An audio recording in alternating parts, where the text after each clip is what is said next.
βρήκε κι άλλο παλικάρι τελευταία στιγμή.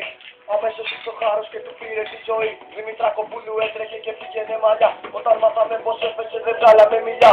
Στο κρατικό τον πήγαν παν πως είναι σοβαρό. Μαζί οι φίλοι πήγαν δεν καθίσανε λεπτό. Η πόρτα άνοιξε και βγήκε ο γιατρός. Φώνασε τα μηχανήματα να βάλουνε εντός. Η καρδιά του Λουκά έπαψε να χτυπά.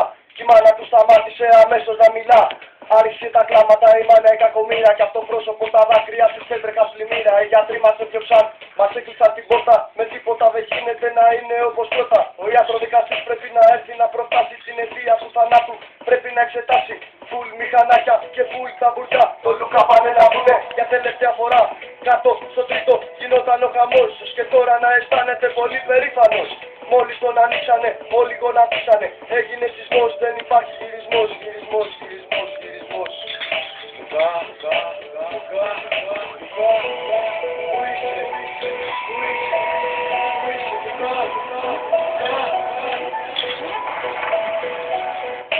έφυγες Λουκά, έφυγες και πας για ταξίδι μακρινό να συναντήσεις τον Θεό. Οι φίλοι σου σε έβγαλαν από την εκκλησία, όλοι μαζί σε πάνε την τελευταία κατοικία. Τα μηχανάκια καίγανε μπροστά σου με μανία. Τα μάτια να βοσκώσανε αμέσως με τη μία.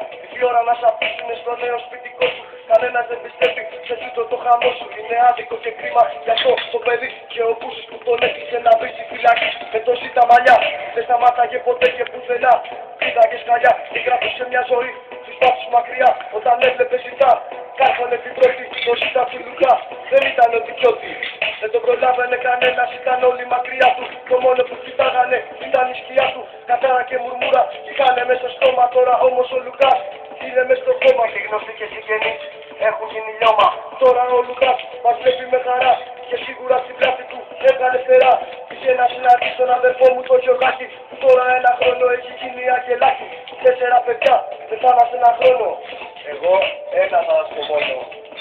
Προσέχετε ρε μάγκες με τα μηχανάκια, αλλά καλύτερα προσέχετε αυτούς που δεν σας προσέχουν.